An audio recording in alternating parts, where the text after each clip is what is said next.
ஸ்ரீகாரி நம்மை அறியாமை இருளிலிருந்து காப்பாற்றட்டும். இந்த பிறவியிலே ஸ்ரீவித்யா ஞானம் பெற்று வாழ்வு பயனுடையதாக ஸ்ரீ மகாத்ரிபுர சுந்தரி அருள் செய்யட்டும் ஆணவம் கர்மம் மாயை அழிந்து ஞானம் பெற ஸ்ரீ திரிபுர பைரவி அருள் செய்யட்டும் வாழ்வின் துன்பமெல்லாம் ஸ்ரீ தூமாவதி அருளாயட்டும் பிறவி பெருங்கடலை எளிதில் கடந்திட ஸ்ரீ தாராம்பிகை அருள் புரியட்டும் சகல செல்வங்களும் ஸ்ரீ புவனேஸ்வரி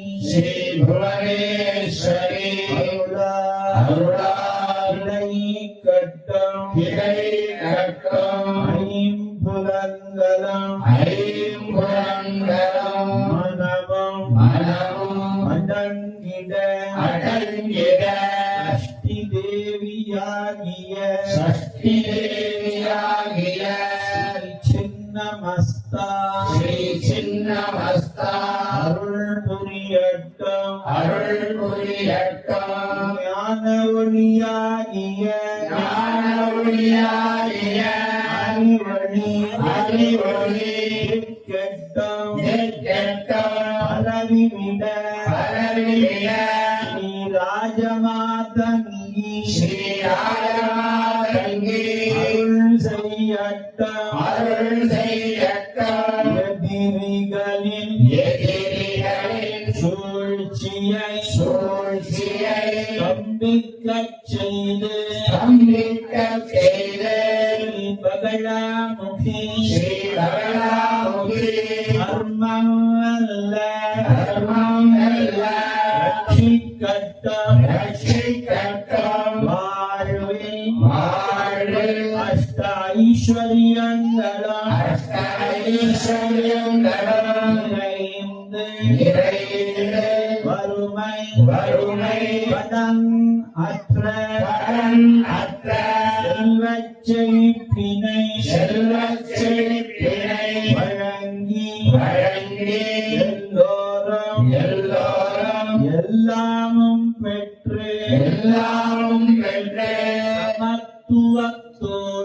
சமத்துவத்தோடும் சாந்தி சமாதானத்தோடும் உலகமே பூங்காவாக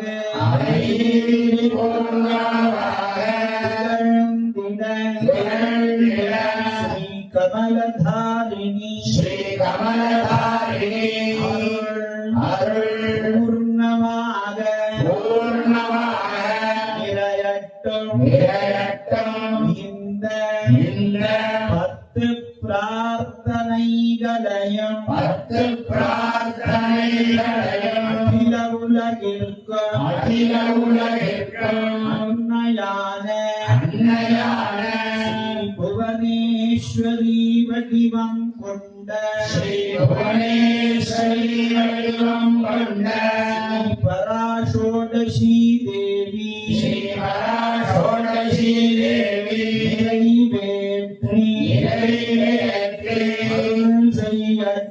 அருள் செய்யட்டும் எல்லா உயிர்களும் வாழ வேண்டும் இன்புற்று வாழ வேண்டும் லோகா சமஸ்தா சமஸ்தா சுகினோ பவந்து சுகினோ பவந்து இன்பமே சூழ்க இன்பமே சூழ்க எல்லோரும் வாழ்க எல்லோரும் வாழ்க இன்பமே சூழ்க இன்பமே சூழ்க எல்லோரும் வாழ்க எல்லோரும் வாழ்க இன்பமே சூழ்க இன்பமே சூழ்க எல்லோரும் வாழ்க எல்லோரும் வாழ்க ஓம் சாந்தி சாந்தி சாந்தி சாந்தி சாந்தி சாந்தி त्रयोदशाध्याय देवतानी कामेश्वर कामेश्वरी नमः शिवाधारिका परमेश्वरी नमः सकंजुगमवत्रं समर्पयामि नमत्वा दक्षिणकालिका देवी तारा देवी षोडशी देवी भुवनेश्वरी देवी भैरवी देवी नमस्ता देवी उमावती देवी कमलामुखी देवी मातंगी देवी कमलात्मिका देवी श्री नंदिका परमेश्वरी नमः संवत्सरो वापमायतनम् आयतनवान् भवति संवत्सरस्यायतनं वेद आयतनवान् भवति वै संवत्सरस्यायतनम् आयतनवान् भवति त्रयोदशाध्याय देवतानी शिवाधारिका परमेश्वरी नमः पुष्पमालां समर्पयामि नमः स्वाहा ब्रह्मन् ब्राह्मण ब्रह्मवर्चसी जायतास्मिन् राष्ट्रे राजन्यशब्दशूरो महारथो जायतान्धोद्रीतेनुर्मोढा नट्वा आशुसप्तिपुरन्धिर्योषा जिष्णुरथेष्टात्तभेजोजुवात्तेजमानस्य वीरो जायता निगामे निगामेन पर्जन्यो वर्षतु भरिण्यो नवोढयः पच्यन्ता योगक्षेमो नष्टल्वता त्रयोदशाध्याय देवतायै शिवाधारिका परमेश्वरी नमः महाहुतिं समर्पयामि नमः स्वाहा गणेशस्कन्दजननि मातङ्गि भुवनेश्वरी भद्रकाळि नमस्तुभ्यं चामुण्डायै सुमङ्गलम् ॐ श्रीमदनन्ता श्रीविभूषिता फललक्ष्मी नरसिंहराजा जय विजयी भव दिग्विजयी भव श्रीमदगङ्गा श्रीविजयी भव श्रीविद्याधरी राधसुरेखा श्रीराधीश्वर श्रीपादा जय विजयी भव दिग्विजयी भव श्रीमदगङ्गा श्रीविजयी भव माता सुमति वात्सल्यामृत परिपोषित जय श्रीपादा जय विजयी भव दिग्विजयी भव श्रीमदगङ्गा श्रीविजयी भव सत्य ऋषीश्वर दुहितानन्दन बापनार्यनुत श्रीचरणा जय विजयी भव दिग्विजयी भव श्रीमदगङ्गा श्रीविजयी भव सवितृकाठक जयन पुण्य फल भारद्वाज ऋषि गोत्र संभव जय विजयी भव दिग्विजयी भव श्रीमदगङ्गा श्रीविजयी भव चौपाती देव लक्ष्मी धन संख्या बोधित श्रीचरणा जय विजयी भव दिग्विजयी भव श्रीमदगङ्गा श्रीविजयी भव पुण्य रूपिणी राजमाम्ब सुत गर्भ पुण्य फल संजाता जय विजयी भव दिग्विजयी भव श्रीमदगङ्गा श्रीविजयी भव सुमती नंदन नरहरि नंदन दत्तदेव प्रभु श्रीपादा जय विजयी भव दिग्विजयी भव श्रीमदगङ्गा श्रीविजयी भव पीठिका पुरा नित्य विहारा मधुमति दत्ता मंगल रूपा जय विजयी भव दिग्विजयी भव श्रीमदगङ्गा श्रीविजयी भव पीठिका पुरा नित्य विहारा मधुमति दत्ता मंगल रूपा जय विजयी भव दिग्विजयी भव श्रीमदखण्डा श्रीविजयी भव शांतानंद गुरुं देवं सच्चिदानंद विग्रहं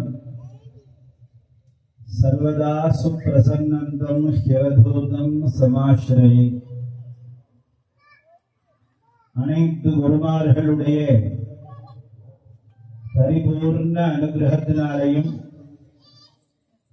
ஜெகன்மாதா ஸ்ரீ புவனேஸ்வரி தேவியினுடைய திருவருட் கருணையினாலும் சமஸ்த ரிஷி மண்டலங்களுடைய பரிபூர்ண அனுகிரகத்தினாலேயும் சத்குருநாதர் சாந்தானந்த மகாஸ்வாமிகள் அவர்களால் 1956 ஆண்டு முதல் துவங்கப்பட்ட அனைத்துலக நலம் வேண்டி துவங்கப்பட்ட மங்களநண்டி மகா யஜ்ஞத்தில்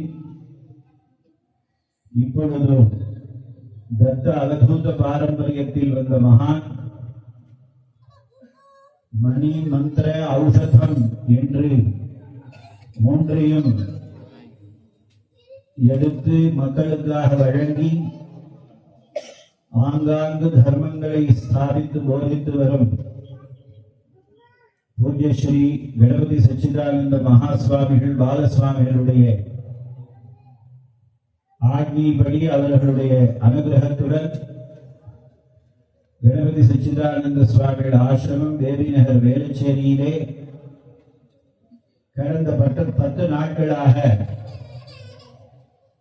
மகாவிஷ்ணுக்கு தசாவதாரம் எடுக்கும் பொழுது உறுதுணையாக இருந்து சக்தியை கொடுத்த காளி தாரா ஷோடசி புவனேஸ்வரி சின்னமஸ்தா திரிபுர பைரவி பகலாமுகி தூமாவதி மாதங்கி கமலாத்மிகி என்று சொல்லக்கூடிய 10 அம்பிகையினுடைய மகா மந்திரங்களை சகிதமாக கொண்டு ஆதி மகாகாளி ஆதி மகாலட்சுமி ஆதி மகா சரஸ்வதி சதுர்வேத துல்லியமாக விளங்கக்கூடிய இந்த சண்டி ஹோமத்தை நாம் எல்லோரும் சேர்ந்து இந்த இடத்துல செஞ்சிருக்கோம். பகவத்கீதையில இமம் விவஸ்வதே யோகம் புரோக்தவான் அகமகீயம் விவஸ்வான் மனவே பிராக மனு இக்ஷ்வாகவே பிரவீது ஏவம் பரம்பரா பிராப்தம் இமம் ராஜரிஷயோகம். நான் செய்யறேன்னு சொல்றது உலகத்துல ஒண்ணுமே இல்லை. இது அத்தனையும் பாரம்பரிய தர்மத்துலதான் வந்தது. நம்ம எல்லாருக்கும் குலதெய்வ வழிபாடு இருக்கு, கிராம தெய்வ வழிபாடு இருக்கு, இஷ்ட தெய்வ வழிபாடு இருக்கு, குரு உபதேசம் இருக்கு. குருவினால் கொடுக்கப்பட்ட மந்திரத்தை நாம் தினமும் ஜெபம் பண்ணக்கூடிய ஒரு சக்தி இருக்கு. இது அத்தனையும் எப்படிப்பா வருதுன்னா நான் மந்திரம் பண்ணேன்னு சொல்ல முடியுமா? 10 நாளா ஓம் பண்ணேன் நாராயண பண்ணேன்னு சொல்ல முடியுமா? முடியாது.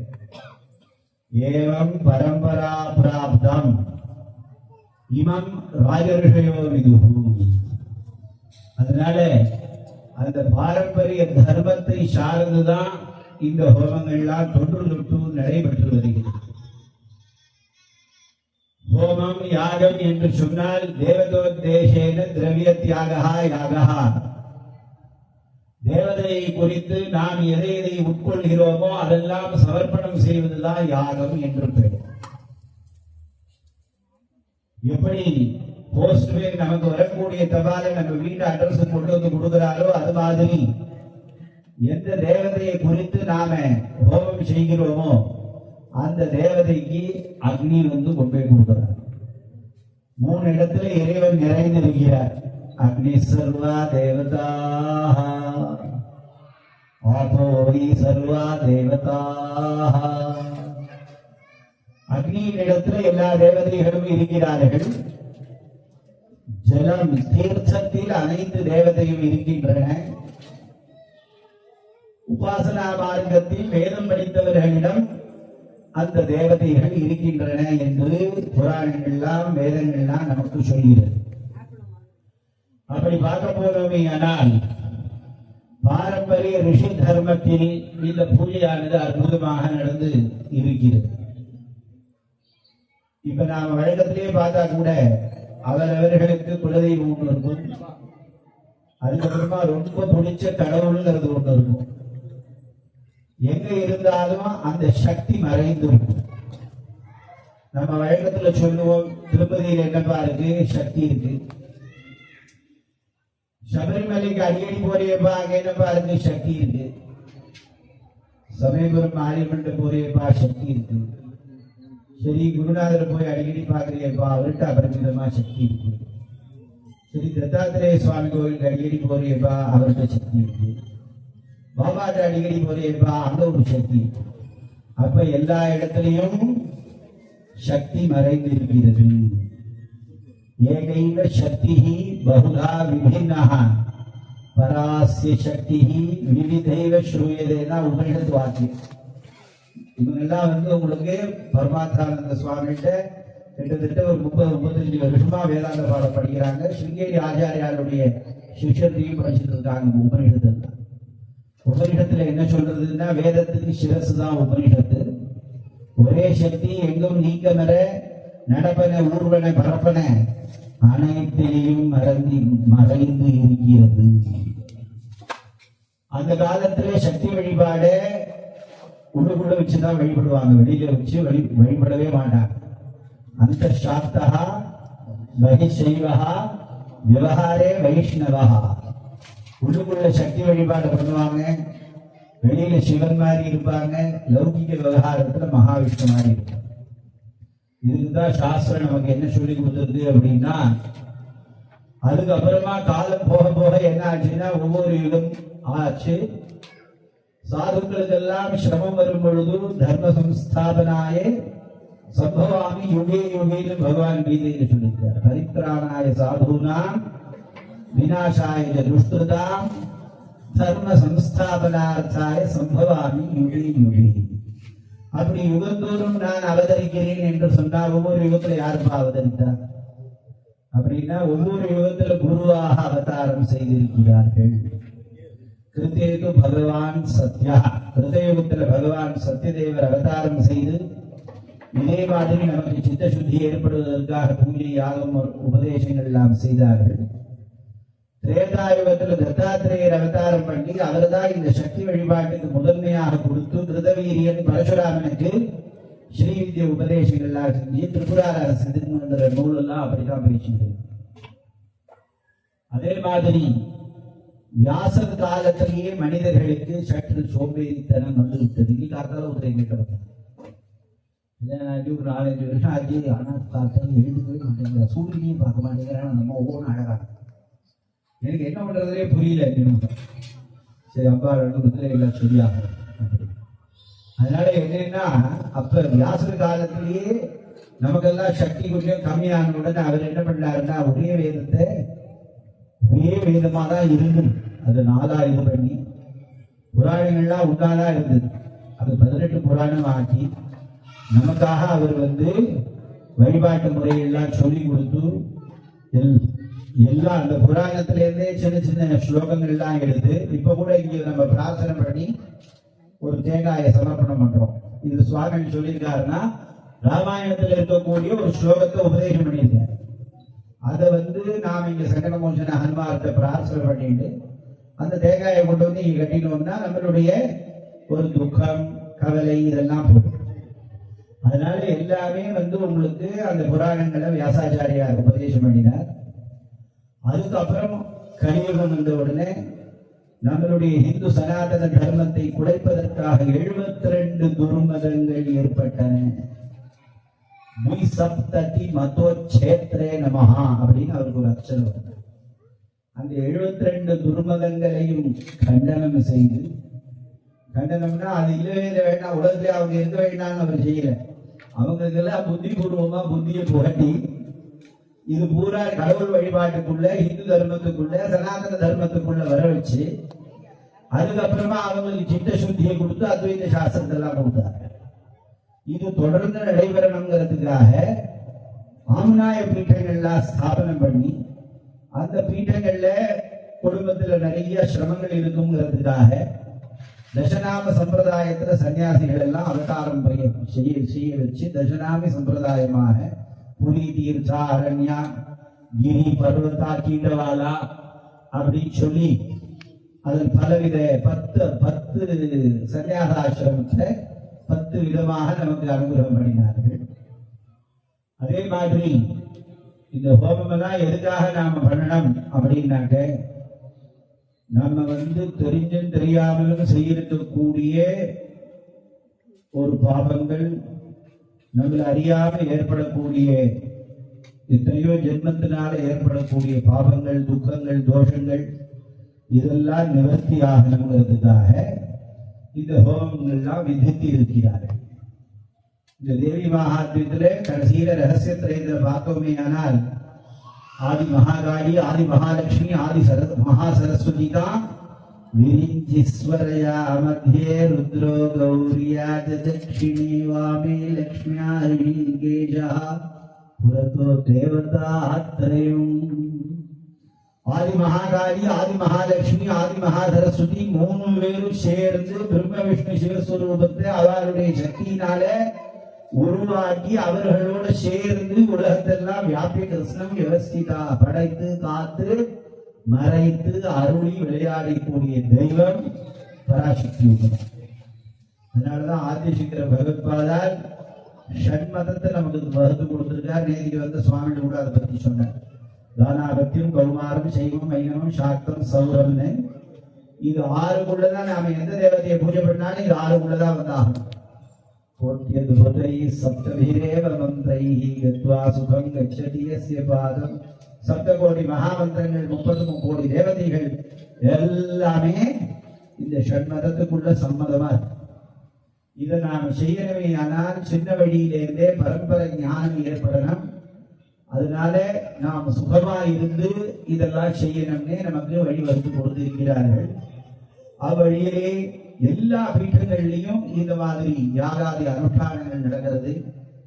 இந்த கடவுள் சிச்சிதானந்த சுவாமியோட ஆசிரமத்துல அவர் அப்படியே திருமதி அக்னிகுண்டத்துல இறங்குவார். நான் பார்த்தது 92 போய் பார்த்து அவர் எனக்கு ஒரு பிள்ளையார் அனுகிரகம் பண்ணிட்டு அந்த பிள்ளையார் கேட்கிறது. எதுக்கு சொல்ல வரீங்கன்னா, பரம்பரா பிராப்தம், இதெல்லாம் பாரம்பரியம் இருந்தால்தான் தெரியும். ஸ்ரீபாத்ஜி நீங்க இருக்காரு, நான் இங்க வந்த பொழுதெல்லாம் அவர் இருந்தாருங்க. அப்புறம் மதுர கோபால் இருந்தார், அவரை அடிக்கடி சுவாமியோட பக்கத்திலே கூட்டிட்டு போவார் அவர். இதெல்லாம் நமக்கு ஒரு பாரம்பரியமாவே நமக்கு ஒரு தொடர்புள்ள இடமா இருக்கு. அந்த இடத்துல ஒரு 10 நாள் ஹோமம் பண்றோம். அதுலயும் பாருங்க, நான் ஒரு டேட் சொன்னேன். இவ்வாறு எங்கிட்ட எந்த ட்ரஸ்டிகளும் இது ஒண்ணும் சொல்லல. ஆனா இங்க பார்த்தா இன்னைக்கு இது ஆசிரம கும்பாபிஷேகம் ஆனது. அந்த ஒரு புண்ணிய தினத்துல இத்தனை ஹோமத்தை நாம பண்றோம்னா நாமெல்லாம் நிச்சயமா புண்ணியசாலிகள் தான். நாம பொதுவா என்ன பண்றோம் அப்படின்னா, ரூம் போட்டு திட்டம் போடுறோங்கிறாங்க. அது சாஸ்திரத்திலே சொல்லியிருக்காங்க. இது எதுன்னா, புண்ணியஸ்ய பலமிச்சந்தி புண்ணியம் நேச்சந்தி மானவாஹ ந பாபே பலமிச்சந்தி பாபம் குர்வந்தி யத்னதஹ. புண்ணியத்தால ஏற்படக்கூடிய பலன் எனக்கு கண்டிப்பா வேணும்னு ஒவ்வொருத்தரும் ஆசைப்படுறோம். ஆனா புண்ணியம் பண்ணினாங்கன்னா காத்தால சீக்கிரம் எழுந்து போறாங்க, அப்பதான் உருட்டி பிடிச்சு அப்படி படுத்து இழுத்து போதி தூங்குறோம். புண்ணியம் நேச்சந்தி மானவாஹ ந பாபே பலமிச்சந்தி. பாபத்தின் பலன் எனக்கு வேண்டவே வேண்டாங்க. ஆனா சூரியன் உதிக்க தானாமல் போடாமல் கண்டு கொடு அப்படின்னா, சூரியன் வர்றதுக்கு முன்னாடி எழுந்துக்கணும், சந்தியானம் பண்ணணும். யாராவது பண்றோமா? அதான் நம்ம குருநாதர் பிரபாத்தானந்த சுவாமி சொல்லுவாராம், நீ என்ன பண்ற, ஞாயிற்றுக்கிழமை ஒரு நாளாவது சந்தியானம் பண்ணு, 10 நாள்லாம் காயத்ரி ஜெபம் பண்ணு. ஊழல் போடுற குழந்தைகள் வந்தது இல்லையா, அவரே சொல்லுவார், அப்பா உனக்கு என்னென்ன வேலை இருக்கு, படிப்பு இருக்குங்கிறதெல்லாம் தெரியும். பொதி மாடு மாதிரி 3 வயசுலயே முதுகு பூரா உனக்கு புத்தகம் கொடுக்குறாங்கிறது எனக்கு புரியுது. அதனால நீ என்ன பண்றீங்கன்னா, நித்தியப்படி காயத்ரி ஜெபம் பண்ணு, ஞாயிற்றுக்கிழமை மாத்திரம் சந்தியாவந்தத்தை விடாம பண்ண. அதனால உங்களுக்கு இதெல்லாம் பாரம்பரிய ரிஷி தர்ம பிரகாரம் அத்தனை மந்திரங்களையும் சொல்லி, இது மாதிரி பல உலகத்தை காப்பாற்றுறதுக்காக ரிஷிகள் எத்தனையோ மந்திரங்களை நமக்கு கொடுத்துருக்காரு. அதை உங்களுக்கு பரத்வாஜ மகரிஷி தான் அத்தனை மந்திரத்தையும் படிச்சாருன்னு வேதம் சொல்றது. பரத்வாஜே திரியா மந்திரியா வேதாவாயே அனந்தாவை வேதா பாரத்வாஜ மகரிஷி எல்லா வேதத்தையும் படிச்சுட்டார், எல்லா சாஸ்திரத்தையும் படிச்சுட்டார். உடனே அங்கேயிருந்து பிரம்மா வந்தாராம். வந்த உடனே, ஹே பரத்வாஜா, நீ என்ன படிச்சுட்டு எனக்கு தெரியுது, உன்னை பத்தி புகழ்ந்து எல்லாரும் பேசுறாங்க, அதுவும் புரியுறது. நான் உனக்கு இன்னொரு ஜென்மா கொடுக்க போறேன், நீ என்ன பண்ற? பிரம்மச்சரியமே நச்சரே விதி ஹோவாச்சா. நான் பிரம்மச்சாரியா இருந்து திருப்பி படிக்க வேண்டியதே நிறைய படிப்பேன். அப்பதான் அவர் என்ன பண்ணாருன்னா, தகம் ஹத்ரீம் கிரிரூபான விஜ்ஞாதா நிவதரிஷயாஞ்சகாரா தேஷாகும் ஹைகை கஸ்மான் முஷ்டிநாதது. 3 மலையை காமிச்சார். காமிச்சு ஒவ்வொரு முட்டியை எடுத்து வச்சு வேதம் சொன்னது நான் கட்டுறது கை பண்ணது, கல்லாறு கல்லது கல்லாறது உலகிறது மலையறது சொல்லுது. காட்டக பிரச்சனத்துல இந்த வாக்கியம் வருது. அதனால எதுக்குன்னா அத்தனை மந்திரங்களும் ரிஷிகள் நமக்காக கொடுத்திருக்கிறார்கள். அந்த ரிஷி பரம்பரை தழைக்க வேண்டும்ங்கிறதுக்கு தான் எல்லா இடத்துலையும் மடாலயங்கள்லாம் ஏற்பட்டிருக்கு. அப்படி ஏற்பட்ட மடாலயங்கள்ல இந்த அவதூத சம்பிரதாயம்ங்கிறது தத்தாத்திரேய காலத்திலேருந்து தொடர்ந்து வருது. சன்னியாசத்துல பகூதக குடிக்கிற ஹம்ச பரமஹம்ச துரியாதீத அவதூதங்கிற மார்க்கம். இந்த ஆசிரமத்தில் இருக்கிற சுவாமிகள் நாங்கள்லாம் அவதூத மார்க்கத்தை சார்ந்தவர்கள். முதல்ல தென்னாட்டிற்கு அடியனுடைய சத்குருநாதனுடைய குரு ஸ்வயம்பிரகாச சுவாமிகள் தான் 1931 தத்தாத்திரேயரை பிரதிஷ்டை பண்ணினாங்க. அதனால இப்ப அதுக்கப்புறமாக அவர் பிரதிஷ்டை பண்ணிட்டு அதுக்கப்புறமா அவர் 23 பேருக்கு இந்த அவதூத சன்னியாசம் கொடுத்துருக்கார். நிஜானந்த பிரம்மேந்திரர், சங்கரானந்த பிரம்மேந்திரர், துரியானந்த பிரம்மேந்திரர், கிருஷ்ணானந்த பிரம்மேந்திரர், சுபானந்த பிரம்மேந்திரர், நிஜபோதானந்த பிரம்மேந்திரர், அபயானந்த பிரம்மேந்திரர், இப்படி வரிசையா உங்களுக்கு 23 பேருக்கு சன்னியாசம் கொடுத்துருக்கார். அதுல ஒருத்தர் தான் சாந்தானந்த மகாசுவாமிகள். அவர் 1956ஆம் ஆண்டு குருநாதருடைய அனுகிரகத்துடன் ஒரு 4-5 வருஷ காலம் புதுக்கோட்டையில இருந்து எப்படி சாஸ்திரம் சொல்லியிருக்கோ அப்படி வாழ்ந்தவர். கரத்தல பிக்ஷா தருதல வாசா. மரத்தடியில் இருக்கணும், கையையே பாத்திரமாக வைத்துக் கொண்டு தட்டாக வைத்துக் கொண்டு சாப்பிடணும். ஏன்னா அன்னைக்கு அப்படிதான் வசதி இருந்தது. புதுக்கோட்டை ஒரு வேப்பமரம் இருந்தது, ஒரு கிணறு இருந்தது, ஒரு கொட்டாயில ஜெட்டி சுவாமியுடைய சமாதியானது இருந்தது. அவருக்கு பேர் சதாசிவ பிரம்மேந்திர சரஸ்வதினு பேரு. அப்ப மாவட்டங்கள்லாம் ஆகல. அங்கேருந்து நெரூர் பக்கத்துல தான். அப்ப ஒரே வீதியில கிருஷ்ணமூர்த்தின்னு 2 பேர் இருந்தா, ஒருத்தர் கிட்டாமா ஒருத்தர் கிச்சுமா. அந்த மாதிரி உங்களுக்கு என்ன ஆச்சு அப்படின்னா, இவர் நெரூர்ல சதாசிவ பிரம்மேந்திரர் பல நூற்றுக்கணக்கான வருஷத்துக்கு முன்னாடி இருந்ததுனால இவர் ஜட்ஜி பதவியை துறந்து துறவியானதுனால இவருக்கு ஜட்ஜி சுவாமிங்கிற பேர் வச்சார். அவர் என்ன பண்ணாருன்னா, நேரம் இங்க நம்ம காட்சிபுரத்துக்கு இன்னைக்கு கூட போகும்போது எல்லாரும் போய் பாருங்க. உபனிஷத் பிரம்மேந்திர மட்டம்னு அங்க ஒண்ணு இருக்கு. அந்த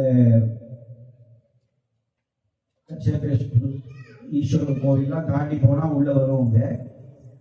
அங்க போனீங்கன்னா ஸ்ரீ ராமரோட யந்திரம், பின்னாடி சிவன் கோவில். இன்னைக்கு அங்க தெலுங்கு பிராமணர் எல்லாம் இருந்து கைலாசநாத சுவாமி அங்க இருக்கு. ராமர யந்திரம் நீங்க பாத்துட்டீங்களா? குட்டி ஆஞ்சநேயர்.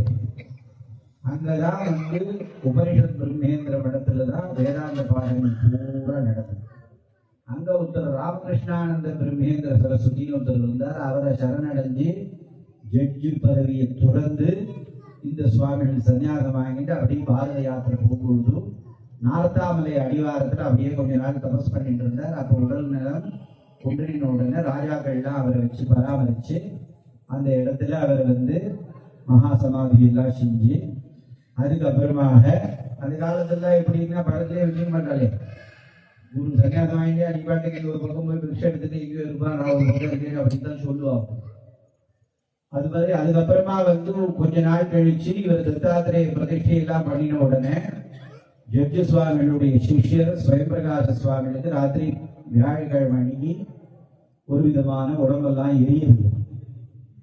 சரி, எழுந்து பார்த்தா அசரீரி மாதிரி கேட்கறது. இந்த கேனோபுரீஷத்துல சொல்றாரு, பகுஷோபமானாமுமாம் ஹைமவதீம் தாகுமுகோ வாஜா.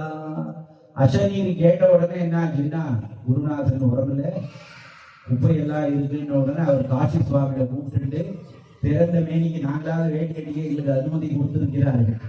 அவர் பிறந்த மேனிக்கு அப்படியே நடந்தே வந்து உங்களுக்கு இந்த இடத்துல தான் சுவாமிகளுடைய சமாதியை சுட்டி காட்டி அங்க இருக்கக்கூடிய பி.வி. ரகுநாத ஐயங்கிறவர் அவர் வந்து ஒரு வக்கீலா இருந்தார். அவரை கூப்பிட்டு எல்லாம் பேசி நீ இதுக்கு கும்பாபிஷேகம் பண்ணணும்னு சொன்ன உடனே 1936 ஒரு கும்பாபிஷேகம் நடந்திருக்கு.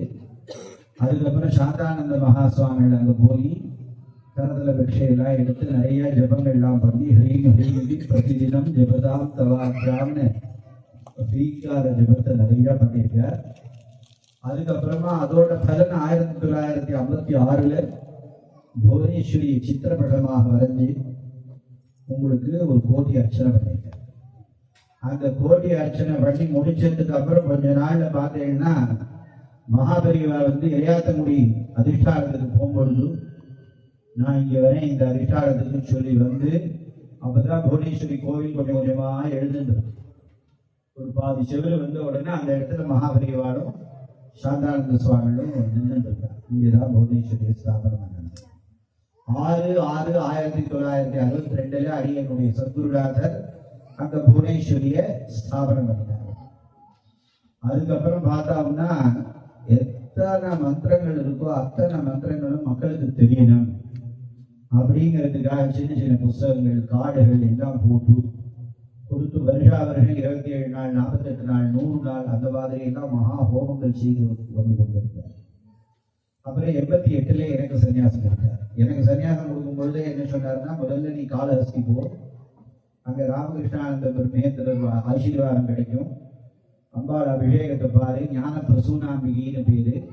அதுக்கப்புறம் வான்னு சொல்லி நவம்பர் மாதம் 3ஆம் தேதி ஜெகன்மாதா அஷ்டாதசி பூஜை மகாலட்சுமி துர்காதேவி சன்னிதானத்துல உங்களுக்கு சங்கல்பம் செய்து எங்களை காசிக்கு அனுப்பிச்சு வச்சார். ஒரு சன்னியாசி எல்லாத்தையும் விட்டவர், அவர் சன்னியாசம் கொடுக்கறதுக்கு அதிகாரம் இல்லை. இவரை மாதிரி சாஸ்திரிகள் தான் கொடுக்கணும். இன்னைக்கு நீங்க பாத்தீங்கன்னா நம்ம மாம்பழத்துல பரணி சாஸ்திரி இருக்கிறார், ஊர்பட்டு சுவாமிகள் ஆக்கிட்டு இருக்காரு. அதனால இவாதான் அந்த கர்மாவை பலத்தை தியாகம் பண்ணக்கூடிய மந்திரங்கள் எல்லாம் சொல்லி கொடுத்து அவனை சன்னியாச தர்மத்துக்கு வந்த உடனே இவன் என்ன பண்ணணும்னா குருவை போய் சரணடையணும். அடைஞ்ச உடனே குரு தீட்சா நாமமும் ஓம்கார ஜப உபதேசமும் மகா வாக்கிய உபதேசமும் செய்வார். அதுதான் மரபு. புரியுதா? சன்னியாசி போய் சன்னியாசம் கொடுத்தோம்னு சொல்றது தப்பு, அந்த சன்னியாசிட்ட சன்னியாசம் வாங்கிட்டே சொல்றதுன்னு தப்பு. அதனால என்னன்னா குரு, அவ்வளவுதான். அப்படி நாம பார்க்கும் பொழுது உங்களுக்கு என்ன ஆச்சு அப்படின்னா, அதுக்கெல்லாம் நிறைய இருக்கு. எனக்கு 75 பிரம்மாச்சாரியால் சொல்லி பூனல் போட்டார். அவங்க 4 பூனல் போட்டா 5000 ரூபாய் செலவு. 88 உங்களுக்கு வந்து பூனல் அவுக்கிறதுக்கு 55,000 ரூபாய் செலவு. அப்ப அப்படின்னா நீங்க விலை தெரிஞ்சுக்கணும், இந்த பூனலுக்கு என்ன விலை அப்படிங்கிறது. ஏன்னா அத்தனை தெரியா பாகங்கள் இதுக்கு செய்ய வேண்டியது. அதனால இப்ப கூட பல பேர் சன்னியாசம் நாங்கெல்லாம் கொடுத்தோம், 5 லட்சம் 6 லட்சம்லாம் செலவழிச்சு தான் கொடுத்துருக்கோம். அதனால வந்து அது ஒரு பக்கம் இருக்கட்டும். அப்ப அப்படியே தொடர்ந்து ஹோமங்கள்லாம் நடந்து வந்தது. 36 ஒரு கும்பாபிஷேகம் நடந்திருக்கு, 77 ஒரு கும்பாபிஷேகம் நடந்திருக்கு, 92 நான் சத்குரு சாந்தானந்த சுவாமியோட சேர்ந்து நானும் கும்பாபிஷேகம் பண்ணியிருக்கேன். 2004 அரங்காவலர்கள் தான் அங்க கும்பாபிஷேகம் பண்ணினார்கள். அதுக்கப்புறமாக இப்ப 5வது கும்பாபிஷேகத்துக்கு ஸ்ரீங்கேரி ஆச்சாரியார்கள் வந்து அடிக்கல் நாட்டு விழா 2017ஆம் ஆண்டு விஜய யாத்திரையாக வரும்பொழுது 2 பேரும் வந்து அடிக்கல் நாட்டு விழா செய்தார்கள். சத்குரு ஓங்காரானந்த மகாசுவாமி அவர்கள் தர்ம சம்பந்தனி க்ஷேத்திரம் மாதிரி இந்த புவனேஸ்வரி க்ஷேத்திரத்தை பண்ணலாம், இந்த புவனேஸ்வரி பீடம் ஜட்ஜி சுவாமி அதிஷ்டானத்தை புனரமைப்பு பண்ணணும்னு ஒரு சங்கல்பம் பண்ணி 2017ஆம் ஆண்டு சாதுர்மாசம் நான் ஓங்காரானந்த மகாசுவாமிகளும் சேர்ந்துதான் பண்ணினோம். அப்ப நிறைய அதை பத்தி பேசினோம். இப்ப இந்த வாக் த்ரூ இதெல்லாம் சொல்றாங்க வீடியோல பார்த்து இப்ப வீடு கட்டுறேன்னா அவனுக்கு ஆயிடுறது மெதுவா தடவிட்டே இருக்கான். வெளியே இப்படி இருக்கணும் இந்த ரூம், இப்படி இருக்கணும் இந்த ரூம், இப்படி இருக்கிற இந்த ரூம் அப்படின்னு. அது மாதிரி அந்த வாக் த்ரூ எல்லாம் போட்டு நாங்கெல்லாம் பார்த்து அதுக்கப்புறமா அங்க எப்படி கோவில் அமைக்கணும்னா அந்த சாஸ்திரத்தை பார்க்கணுமேன்னு சொல்லி சரஸ்வதி மகாலுக்கு சென்று சிற்ப ரத்னாகரம் மயமதம் இந்த புஸ்தகங்கள் எல்லாம் வாங்கி அதெல்லாம் எந்தெந்த தூள்ல எப்படி வரணும்னு சொல்லி ஒரு நல்ல ஸ்தபதியை தேர்ந்தெடுக்கணும்னு ரவிச்சந்திரன் அப்படின்னு சொல்லி ஒரு ரவினா சூரியனும் சந்திரனும் சேர்ந்து இருக்கக்கூடியவர். அவரை நாம வந்து சுவாமிகளுக்கு ரொம்ப அனுப்புத்த தொண்டரா இருந்தார் ஓங்காரானந்த சுவாமிகளுக்கு. அவர்கிட்ட சொல்லி எல்லாம் புரிய வச்சு அவரை வச்சு அந்த மேப்பெல்லாம் போட சொல்லி 96 தூண்கள், 950 தேவதைகள், 63 பாவை விளக்குகள் அத்தனையும் சேர்த்து 13,100 சதுரடி கல்லாறு திருப்பணி வேலையானது பூர்த்தியாச்சு. இப்ப இன்னும் கொஞ்சம் அந்த சான்ஃபிளாஸ்டா என்னமோ சொல்றாங்க, இங்கிலீஷ்ல வரமாட்டேங்கிறது, நம்ம வேலை படிச்சிருந்தாங்க. அதுதான் அந்த வேலை சுத்தம் பண்ற வேலையெல்லாம் கொஞ்சம் இருக்கு. அதுக்கு மேல வெதரிங் கோர்ஸ் எல்லாம் போடுறாங்க. அப்புறமா வந்து ஒளி அமைப்பு, இந்த எலக்ட்ரிக் பிளம்பிங் இதெல்லாம் செய்ய வேண்டியிருக்கு. மடப்படிக்க வேண்டிங்கிற உபகரணங்கள், அப்புறம் அம்பாளுக்கு இருக்கக்கூடிய பொருட்களை நாம வந்து ஒரு சேஃப் ரூமு, ஆபீசர்களுக்கு ரூமு இதெல்லாம் தயார் பண்ண வேண்டியிருக்கு. அதுக்கு பக்கத்துல ஒரு வேத பாடசாலை கட்டடம் இருக்கு. அங்க அது கொஞ்சம் பழசாயிருக்கு. அதையும் நாம வந்து புனரமைப்பு பண்ண வேண்டியிருக்கு. அந்த வேலையெல்லாம் இப்ப நடந்துட்டு இருக்கு. இப்ப இன்னைக்கு தேதி 4 தேதி ஆச்சு. இன்னும் 15 நாள்ல 19ஆம் தேதி வரைக்கும் காலத்தால 4:30 மணிலேருந்து மத்தியானம் 3:30 மணி மட்டும் அந்த சாந்தானந்த விஞ்ஞாலயால இருக்கக்கூடிய புவனேஸ்வரி பரிவார தேவதைகளுக்கு பாலாலயம் நடக்கிறது. அதுக்கப்புறமா வருகிற ஜூன் மாசம் 1, 2, 3, 4, 5 நாட்களுக்கு 10 கால பூஜைகள் செய்து 8 கால ஹோமங்கள் செய்து விசேஷமாக கும்பாபிஷேகம் நடக்கும். அதனால வந்து உங்களுக்கு இந்த அதுக்கு நாங்க ஒரு திட்டங்கள்லாம் வச்சிருந்தோம். நடுப்புற இந்த மாதிரி ஜுர பயமெல்லாம் வந்தது, மகாமாரி பயம், அப்புறம் விலைவாசி ஏற்றங்கள் எல்லாம் இருந்ததுனால நாங்க சங்கல்பம் பண்ணின தொகைக்கு மேல ஜாஸ்தியாச்சு. அதனால இது வந்து பூர்த்த தர்மம்னு பேரு. உலக மக்கள் எல்லாம் சேர்ந்துதான் பண்ணணும். ஒருத்தருக்கு 100 கோடி ரூபாய் இல்லைன்னா அவருக்கு கோயில் இல்லைன்னா அது பிரயோஜனம் இல்லைன்ட்டாங்க சாஸ்திரத்துல. அதுவும் பிரம்மசூத்திரத்திலே டிப்பணியில இருக்கு, பூர்த்த தர்மம் வாபி கூப்பத்தா காரியம். அதனால எல்லாரும் சேர்ந்துதான் அந்த கோயிலை கட்டியாகணும், வழியே கிடையாது. அப்படிதான் இத்தனை நாள் நடந்திருக்கு. இது வரைக்கும் கிட்டத்தட்ட 4,300 சொச்சம் பேர் உங்களுக்கு அந்த திருப்பணிக்கு உதவிகள் செய்திருக்கிறார்கள். இன்னும் எங்களுக்கு இன்னும் 2,000 பேர் உதவி செய்யணும்னு நான் வந்து விரும்பப்படுறேன். அப்பதான் அந்த திருப்பணியை பூர்த்தி பண்ணி, என்ன காரணம் அப்படின்னா 6/6/1962 முதல்ல ஜெகன்மாதா புவனேஸ்வரி புதுக்கோட்டைக்கு வந்து அமர்ந்தாள். அதுக்கப்புறமா இப்ப நாம வந்து என்ன பண்ண போறோம் அப்படின்னா, சாந்தானந்த சுவாமிகள் அந்த புவனேஸ்வரியை பிரதிஷ்டை பண்ணின சாந்தானந்த சுவாமிகளுடைய ஜென்ம நட்சத்திரம் மார்ச் 19 பங்குனி விசாகம் அன்னைக்கு வந்து பாலாலயம் பண்றோம். அதே மாதிரி 5/6/2025 அன்னைக்கு ஜட்ஜு சுவாமிகளுடைய நட்சத்திரம் அன்னைக்கு கும்பாபிஷேகம். எல்லாம் குருவோட ஆசீர்வாதம் தான். குரோஹோ அனுகிரகாதேவ புமான் பூர்ணம் பிரசாந்தே, குரோஹோ அனுகிரகாதேவ பும்சாம் அத்வைத வாசனா. ஒரு மனசாந்தி ஏற்படணும்னா குரு அனுகிரகம் இருந்தாதான் ஏற்படும். அதே மாதிரி ஒரு பூர்ணத்துவம் அடையணும்னா குரு அனுகிரகம் இருந்தாதான் ஏற்படும். இப்ப பாருங்க, குருநாதர் ஜெயந்தியிலேயே நாம வந்து உங்களுக்கு பாலாலயம் பண்றோம். அங்க இருக்கக்கூடிய 126 வருடத்துக்கு முன்னாடி சமாதியான சதாசிவ பிரம்மேந்திர சரஸ்வதி அவதூத சுவாமிகள் என்று போற்றப்படும் ஜட்ஜு சுவாமிகளுடைய பிறந்த நாள் அன்னைக்கு கும்பாபிஷேகம். இது அத்தனையும் 6/6/1962 கும்பாபிஷேகம் ஆயிருக்கு. 5/6/2025 கும்பாபிஷேகம் பண்றோம். 6/6/2025 இருந்து மண்டலாபிஷேகம் ஆரம்பிக்கும். அப்ப 48 நாளைக்கு புவனேஸ்வரி பரிவார தேவதா மூலமந்திர ஹோமங்கள் நடக்கிறது. அதனை தொடர்ந்து 3 வருஷ காலத்திற்கு காலத்தால 1 கோடி திருப்பு 3 வருஷம் புவனேஸ்வரி மூலமந்திர ஹோமமும், சாயந்தரம் இந்த தேவி மகாத்மியத்துல ஏவம் சமாராதயதோ ஸ்திரபர்வர்ஷி யதாத்மனோஹம் பரிதுஷ்டா ஜெகந்தாத்ரி பிரத்யக்ஷம் பிராகச்சண்டிகான்னு இப்ப மறைமலை நகர்ல நடந்திருக்கு. முதல்ல நாங்க வந்து ஐயர்மலையில பண்ணினோம். அதுக்கப்புறம் தென் ஷீரடி பாபா கோவில்ல பண்ணினோம். அதுக்கப்புறம் வந்து குன்னூர்ல ஒரு ஆதி மகாலட்சுமி ஷீரடி பாபா கோவில்ல பண்ணினோம். அதுக்கப்புறம் திருவண்ணாமலை லலிதாசிரமத்துல பண்ணினோம். இப்ப வந்து புவனேஸ்வரி எல்லாம் ஸ்தாபனம் பண்ணின இங்க வந்திருக்காங்க ஒரு மாதாஜி அம்மா. அவங்க வந்து இப்ப 3 வருஷம் மறைமலை நகர்ல நடந்திருக்கு. சந்திரமௌலி மாமா அங்க ஹோமம் பண்ணிட்டு இருக்காங்க. இப்ப அதனால வந்து இப்ப நாங்க வந்து ஒரு திட்டம் போட்டதுல இப்ப 6வது முறையாக புதுக்கோட்டையில நடக்குது. புதுக்கோட்டையில ஒரு 48 நாள் முடிஞ்ச உடனே 3 வருஷம் தொடர்ந்து சண்டி ஹோமம் நடக்க போகுது. அதுக்காக தான் நான் 2000 பேர் சேர்ந்து உதவி எல்லாம் செய்யணும்னு சொன்னேன். அதனால உங்களால எல்லாம் என்னென்ன முடியுமோ அத்தனை உதவிகளையும் செய்து குருநாதருடைய அனுகிரகத்தையும் ஜெகன்மாதாவினுடைய பரிபூர்ண ஆசீர்வாதத்தையும் பெற்றுமாறு பிரார்த்தித்து ஆசீர்வதிக்கிறோம். இப்ப தொடர்ந்து கொஞ்ச நேரத்துல பூர்ணாகுதியானது நடைபெற போகிறது. இப்ப இன்னைக்கு இங்க முடிச்சாச்சு. இப்ப நாங்க உங்களுக்கு 10 நாள் பெசநகர்ல பண்ணினோம், அதுக்கப்புறம் 5 நாள் பாண்டிச்சேரியில பண்ணினோம், அதுக்கப்புறம் 5 நாள் இங்க ஸ்ரீராம் கணேஷ் மஹால்னு இந்த 10 நாள்லயே காத்தால வேலையில அங்க பண்ணினோம். இங்க 10 நாள் ஹோமம் முடிச்சுட்டோம். நாளைக்கு எல்லாரும் அப்படியே நாங்க ஒசூர் போறோம். ஒசூர்ல காயத்ரி நிலையம்ங்கிற இடத்துல 5 நாள் சண்டி ஹோமம் நடக்கிறது. பஞ்சாயத்தன தேவதா சகித சண்டி ஹோமம். ஆகாஷஸ்ய அதிபோ விஷ்ணு அக்னேஷ்சைவ மகேஸ்வரி வாயோ சூரிய க்ஷிதேரீஷா ஜீவனஸ்ய கதாதிபகான்னு பஞ்சாயத்தன பூஜை மந்திரங்களை வைத்து இந்த சண்டி ஹோமமானது நடக்கிறது. நாம அந்த பஞ்சாயத்தன பூஜையெல்லாம் விட்டதுனாலதான் காலத்தால் கோழி உண்டா உருண்டையா மாத்திரை ஆட்டி கலர்ல டாக்டர் நமக்கெல்லாம் கொடுத்துட்டார். அதனால அந்த மாத்திரையும் நம்மளை விட்டு போகணுங்கிறதுக்காக பஞ்சாயத்தன தேவதா மூலமந்திர சகித ஹோமமானது நடத்துறோம். அதனால எல்லாரும் புதுக்கோட்டைக்கு வாங்கணும். சேவாரு ஜெகத்தீரே கும்பாபிஷேக தரிசனஹா சர்வ பாபஹரஹா மோக்ஷப்ரதா அப்படின்னு சாஸ்திரங்கள்லாம் சொல்றது. அதனால எல்லாரும் நீங்க வாங்கோ, குருநாதர் அனுகிரகத்தை பெற்றுமாறு அன்புடன் கேட்டுக்கொண்டு சிறிது நேரத்தில் பூர்ணாகுதி துவங்கி பிரார்த்தனையுடன் பூர்ணாகுதி முடிஞ்ச உடனே எல்லாருக்கும் நான் பிரசாதம் கொடுக்குறேன். அதுக்கப்புறம் கொஞ்சமா அன்னதான பிரசாதங்களும் இருக்கு. எல்லோரும் பெற்றுமாறு பிரார்த்தித்துக் கொள்வோமாக. எல்லோருக்கும் பரமங்களும் ஏற்படட்டும்னு தினமும் சத்குருநாதர்களையும் ஜெகன்மாதா புவனேஸ்வரி தேவியையும் பிரார்த்தித்து வாழ்த்தி மகிழ்கிறேன். ஜெய குரு தத்தா, ஸ்ரீ குரு தத்தா, குருவே